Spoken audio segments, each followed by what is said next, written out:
Por exemplo, uma das coisas que eu acho legal que dá para fazer aqui, por exemplo, é você, por exemplo, uma vez que você gerou um código baseado nisso, né, vamos supor, ele gerou esse códigozão aqui em iWrite, né? Nada me impede também de pegar esse código e começar a editar ele, tá? Por exemplo, eu posso usar isso aqui para gerar uma estrutura inicial do meu programa e a partir de então eu começar a executar, como se fala, programar a partir daqui. A única coisa que é assim, o que você fizer aqui, né, o que for feito aqui, não reflete mais aqui, tá? Ou seja, alterações no texto não vão refletir na alteração do gráfico aqui. Então, o gráfico influencia no texto, mas o texto não influencia no gráfico. Então, se você mexer no texto, você não vai mais poder continuar o programa a partir do gráfico, percebe? Inclusive é até bom mudar de nome o projeto, porque se você compilar de novo o gráfico, ele vai sobrescrever qualquer coisa que você tiver feito aqui no texto, né? Então é bom, se você quiser realmente mexer, modificar o texto, é bom renomear essa parte do texto.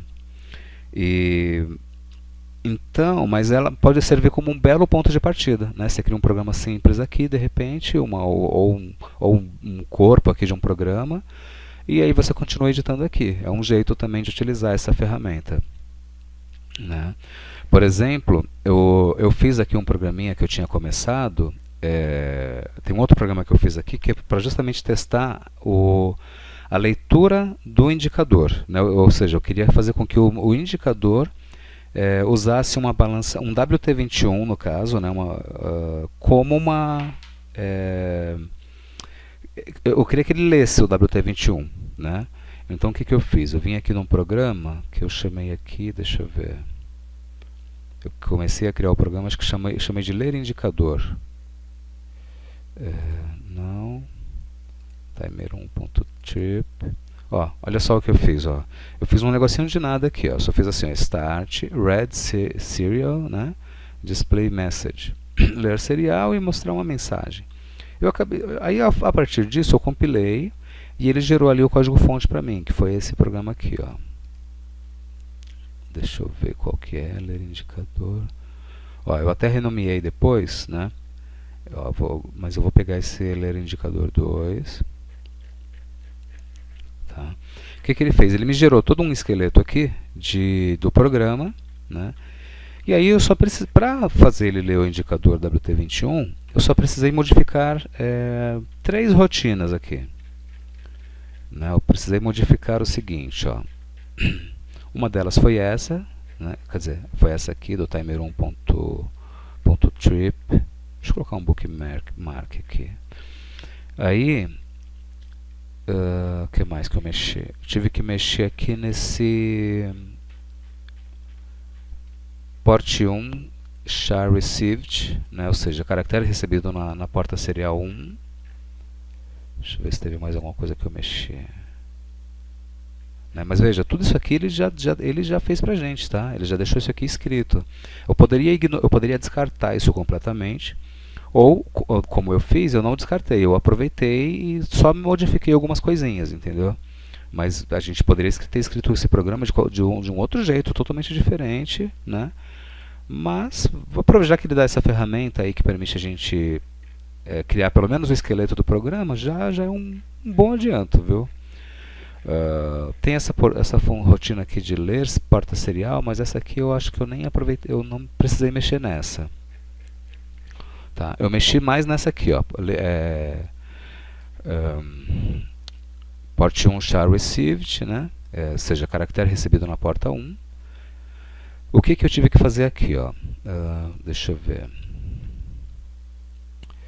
Eu só modifiquei um trecho aqui. O que eu fiz, ó? Eu só precisei mexer nesse bloco aqui, nesse trecho aqui que eu destaquei. O que ele faz?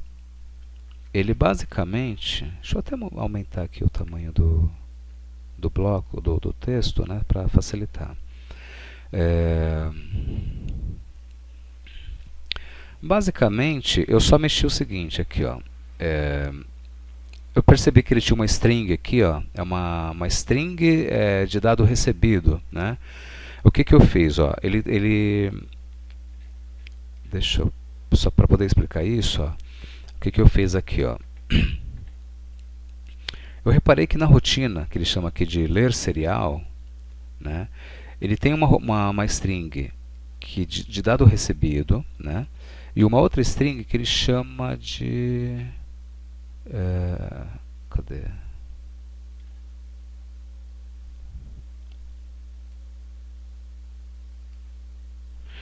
Uma que ele chama de input buffer e uma que ele chama de string received, né, ou seja, string recebida.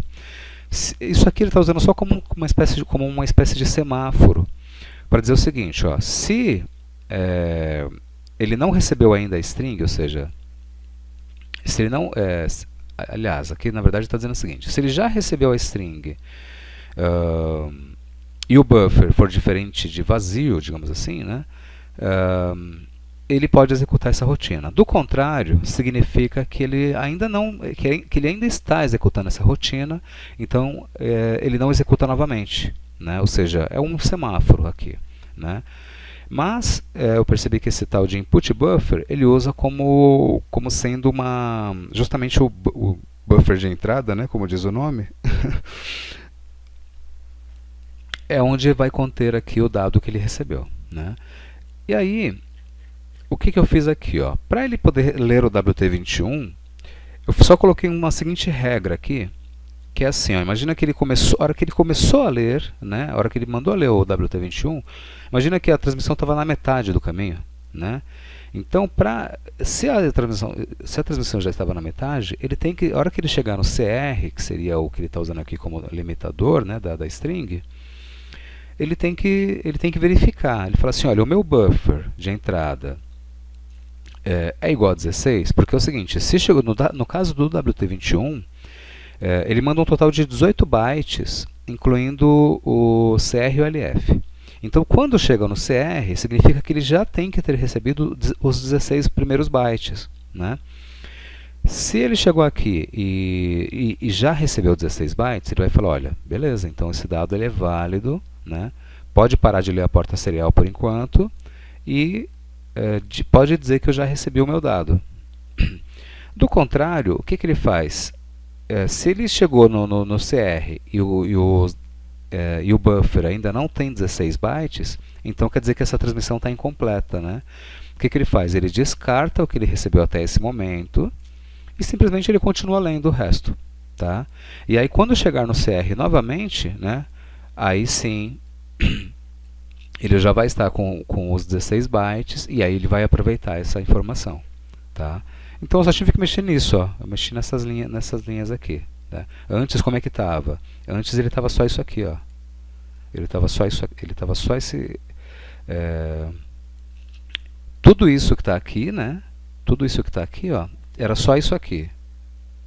Aí eu tive que mudar e colocar essa condição para ele poder descartar um dado que ele tenha recebido pela metade, tá?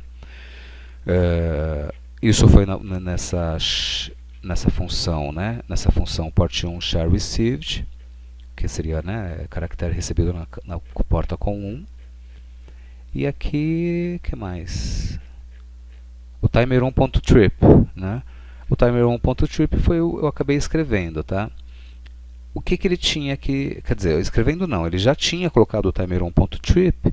O que eu adicionei? Eu adicionei essas variáveis aqui, né? O peso, sinal, status e dbl peso, né? Aliás, ó, essa variável aqui... isso mesmo. Eu tenho uma variável peso que é uma string e tem uma outra chamada dbl peso que é real, né? Então essas variáveis aqui foi eu que coloquei. E aí, ó, isso aqui ele já tinha colocado, né? Isso aqui é do programa, já tinha colocado essa parte aqui, e eu acrescentei isso aqui, ó. Eu acrescentei daqui para baixo, tá? Veja que algumas funções aqui eu até comentei, né? Eu até deixei desabilitada, essas que estão em verdinho aqui não estão sendo executadas, tá? Mas a princípio era uma função que pegava o status do WT21, que é aquele ST-NT, né? Do WT21. Ó, tá vendo? ST. Eu acabei desabilitando porque depois o programa atualmente não está usando mais isso. Tem a parte do sinal, que é aquele, né, o mais ou menos do WT21, né? E tem a parte do peso, né? Veja que veja, né, como ela aparece mesmo com Pascal, né, essa questão do dois pontos igual. Esse mid aqui ele lembra muito o QBasic, né, o VB, né, são uma rotina clássica aí para você pegar uma metade de uma string e pegar um trecho de uma string, né. Então, peso igual a isso, beleza. Aqui eu obtive uma string contendo o valor do peso, tá vendo? Ó? Então, ó, vamos, quer dizer, só voltando, né? Ele vai ler a serial. Esse S1 ó, seria aquela string local, né? Ele passa uma, aliás, não, é uma string que ele declarou aqui, tá vendo? Ó? S1 essa string.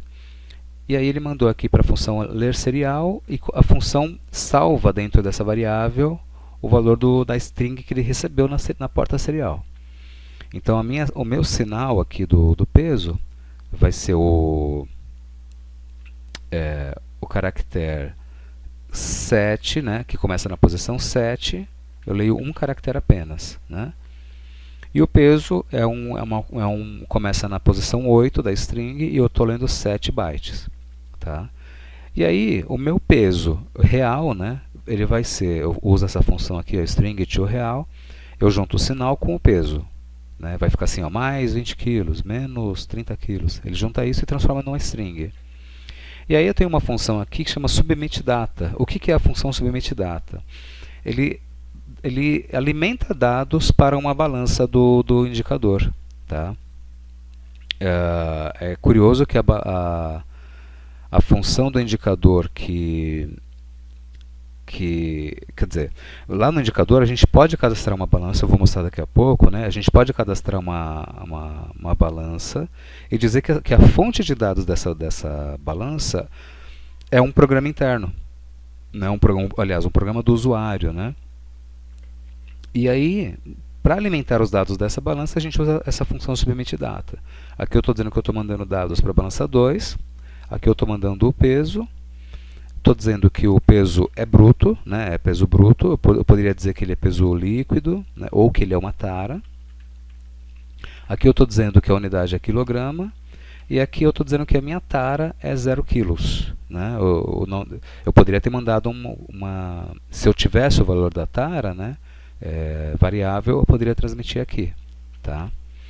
Então, é assim que a gente programa aqui no iWrite. No caso aqui eu usei o iWrite editor. Né? Eu usei um misto. Eu comecei usando o iWrite IDE para gerar todo esse esqueleto aí do programa, e aí aproveitei esse esqueleto e editei aí no iWrite editor. Tá? Aí eu vou mostrar o resultado, né, a seguir eu mostro o resultado do que esse programa está fazendo.